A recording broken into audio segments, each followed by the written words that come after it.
नमस्कार मंडळी. आपण कधी विचार केलाय का की मोठमोठ्या फॅक्टरीजना लागणारी प्रचंड वीज किंवा अगदी आपल्या घरात येणारी वीज ही सगळी इतक्या सुरळीतपणे कशी पोहोचते? यामागे एक खूप महत्त्वाचं तंत्रज्ञान आहे आणि ते म्हणजे थ्री फेज ट्रान्सफॉर्मर बँकिंग. खरं तर आपल्या संपूर्ण वीज पुरवठा प्रणालीचा हा एक कणा आहे. आज आपण याच तंत्रज्ञानाच्या अगदी मुळाशी जाणार आहोत आणि ते सोप्या भाषेत समजून घेणार आहोत. चला तर मग बघूया आज आपण काय काय जाणून घेणार आहोत. सगळ्यात आधी ही ट्रान्सफॉर्मर बँक संकल्पना आहे तरी काय ते पाहू. मग या कनेक्शनची एक खास भाषा आहे तिच्याबद्दल बोलू. त्यानंतर स्टार आणि डेल्टा नावाचे जे मुख्य कॉन्फिगरेशन्स आहेत ते समजून घेऊ. पुढे एक स्पेशल केस आहे स्कॉट कनेक्शन, तेही बघू. आणि हो, शेवटी या सगळ्यांमधून आपल्या कामासाठी योग्य कनेक्शन निवडायचं कसं हे सुद्धा पाहणार आहोत. तर मग सुरुवात करूया आपल्या पहिल्या मुद्द्यापासून, ट्रान्सफॉर्मर बँक संकल्पना. आणि इथला मूळ प्रश्न अगदी साधा आहे. हे सगळे ट्रान्सफॉर्मर्स एकत्र जोडायची गरजच काय? बरं, इथे बघा. थ्री फेज पॉवर सिस्टममध्ये काम करण्यासाठी एक मोठा थ्री फेज ट्रान्सफॉर्मर वापरण्याऐवजी अनेकदा 3 वेगवेगळे सिंगल फेज ट्रान्सफॉर्मर्स घेतले जातात आणि त्यांना एका खास पद्धतीने एकत्र जोडलं जातं. ही जी एकत्र जोडलेली रचना आहे ना, तिलाच ट्रान्सफॉर्मर बँक म्हणतात. हे अगदी एखाद्या ऑर्केस्ट्रासारखं आहे, जिथे 3 वेगवेगळे संगीतकार एकत्र येतात आणि एक अप्रतिम संगीत तयार करतात. इथेही तेच होतं. 3 ट्रान्सफॉर्मर एकत्र येऊन थ्री फेज पॉवरचं काम करतात. म्हणजेच काय, तर ट्रान्सफॉर्मर बँक म्हणजे काहीही नाही, फक्त काही ट्रान्सफॉर्मरचा एक गट, जो थ्री फेज सिस्टीममध्ये एका मोठ्या युनिटसारखा काम करतो. याचं मुख्य काम असतं हाय आणि low voltage three phase supply सांभाळणं. आणि त्यासाठी स्टार किंवा डेल्टासारख्या जोडण्या वापरल्या जातात, जेणेकरून वीज पुरवठा एकदम कार्यक्षमतेने हाताळता येतो. ठीक आहे, आता आपण कनेक्शन्सच्या भाषेकडे वळूया. हो, अक्षरशः एक भाषाच आहे ही. आणि ह्या भाषेचा जो पाया आहे तो आहे अँग्युलर डिस्प्लेसमेंट. हे समजून घेणं खूप महत्त्वाचं आहे, कारण याशिवाय आपल्याला पुढे कनेक्शन्सचे प्रकार अजिबात कळणार नाहीत. तर हे अँग्युलर डिस्प्लेसमेंट म्हणजे नेमकं काय? सोप्या भाषेत सांगायचं तर ट्रान्सफॉर्मरच्या हाय व्होल्टेज आणि लो व्होल्टेज बाजूमधला वेळेचा फरक, यालाच आपण फेज शिफ्ट असंही म्हणतो. आता हे समजायला घड्याळाचं उदाहरण घेऊया. समजा 0° म्हणजे दोन्ही बाजूंचे व्होल्टेजचे काटे एकाच वेळी 12 आहेत. +30° म्हणजे एक काटा थोडा पुढे गेलाय आणि -30° म्हणजे तो थोडा मागे आहे. आता हा फरक खूप लहान वाटेल, पण संपूर्ण पॉवर सिस्टीमच्या स्थिरतेसाठी तो प्रचंड महत्त्वाचा असतो. चला तर मग आता वळूया त्या 4 मुख्य जोडण्यांकडे, स्टार आणि डेल्टा कॉन्फिगरेशन्स. या प्रत्येक जोडणीची स्वतःची एक ओळख आहे, स्वतःचा एक खास उपयोग आहे. बघूया एक एक करून. सगळ्यात पहिला आहे स्टार किंवा ज्याला आपण वाय कनेक्शन म्हणतो. नावाप्रमाणेच इथे प्रायमरी आणि सेकंडरी दोन्ही बाजूंच्या वाइंडिंग्स स्टार आकारात जोडलेल्या असतात. आणि याची सगळ्यात मोठी ओळख काय, तर ह्या वेक्टर डायग्राममध्ये बघा, यात अँग्युलर डिस्प्लेसमेंट 0° असतो. याचा अर्थ हाय आणि लो व्होल्टेजमध्ये वेळेचा काहीही फरक नसतो, ते एकदम सोबत चालतात. आता वाय कनेक्शन वापरायचं का? तर याची खासियत आहे की हे बनवायला स्वस्त पडतं. खास करून लहान आणि हाय व्होल्टेज ट्रान्सफॉर्मर्ससाठी हे उत्तम आहे, कारण यात इन्सुलेशन कमी लागतं. पण याची एक मोठी अट आहे.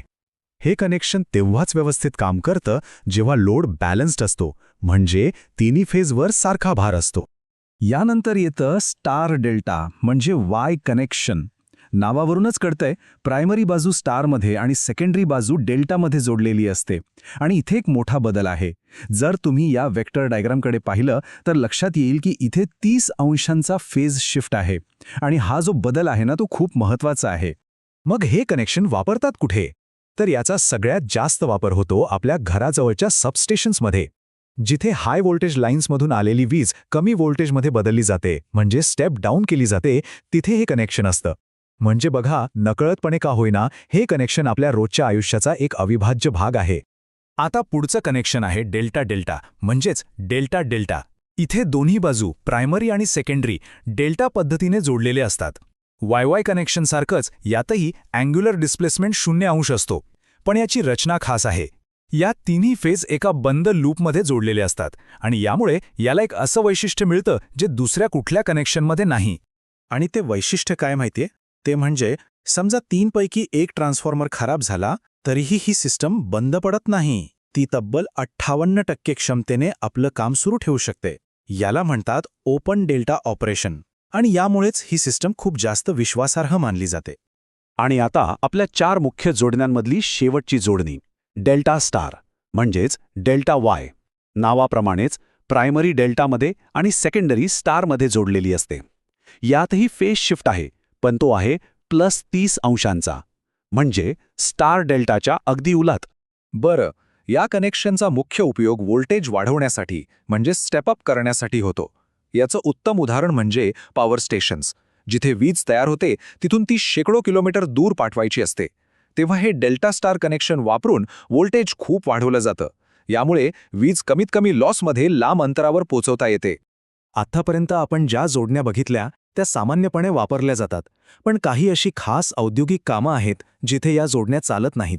अशा विशेष कामांसाठी एक खास जोडणी वापरली जाते आणि तिचं नाव आहे स्कॉट कनेक्शन. आता बघा, काही इंडस्ट्रियल मशिनरीज असतात, जसं की मोठ्या इलेक्ट्रिक भट्ट्या किंवा हेवी ड्युटी वेल्डिंग मशीन्स. त्यांना 3 फेज पॉवर लागत नाही, त्यांना लागते 2 फेज पॉवर. मग काय करायचं? इथेच स्कॉट कनेक्शन कामाला येतं. याचं मुख्य काम आहे 3 फेज पॉवर सप्लायला 2 फेज पॉवर सप्लायमध्ये बदलणं. आणि हे करण्यासाठी 2 खास ट्रान्सफॉर्मर्स वापरले जातात. एक मेन ट्रान्सफॉर्मर आणि दुसरा टीजर ट्रान्सफॉर्मर. यामागची आयडिया खरंच खूप जबरदस्त आहे. यात काय करतात तर जो टीजर ट्रान्सफॉर्मर असतो त्याच्या वाइंडिंगवर बरोबर 86.6% एक टॅप काढला जातो. हे जे अचूक गणितीय डिझाईन आहे ना, त्यामुळेच 3 फेज इनपुटमधून आपल्याला 2 2 फेज आउटपुट मिळतात आणि तेही एकमेकांशी बरोबर 90 अंशांच्या फरकाने. खरंच कमाल आहे. तर आपण आतापर्यंत बऱ्याच वेगवेगळ्या जोडण्या पाहिल्या, वाय वाय, वाय डेल्टा आणि स्कॉटसुद्धा. आता ह्या सगळ्या ज्ञानाला एकत्र आणूया आणि बघूया की कोणत्या कामासाठी कोणती जोडणी वापरायची हे कसं ठरवायचं. ही जी सारणी आहे ती म्हणजे या सगळ्या माहितीचा परफेक्ट सारांश आहे. एक प्रकारची मास्टर की. इथे बघा, प्रत्येक कनेक्शन, त्याचा अँगल, व्होल्टेजवर होणारा परिणाम आणि त्याचा प्रत्यक्ष वापर सगळं एकाच ठिकाणी दिलंय. लहान हाय व्होल्टेज कामासाठी वाय वाय, सबस्टेशनमध्ये व्होल्टेज कमी करण्यासाठी वाय डेल्टा, विश्वासार्हतेसाठी डेल्टा डेल्टा आणि व्होल्टेज वाढवण्यासाठी डेल्टा वाय. हे एक असं चीट शीट आहे जे कुठल्याही इंजिनियरला खूप उपयोगी पडेल.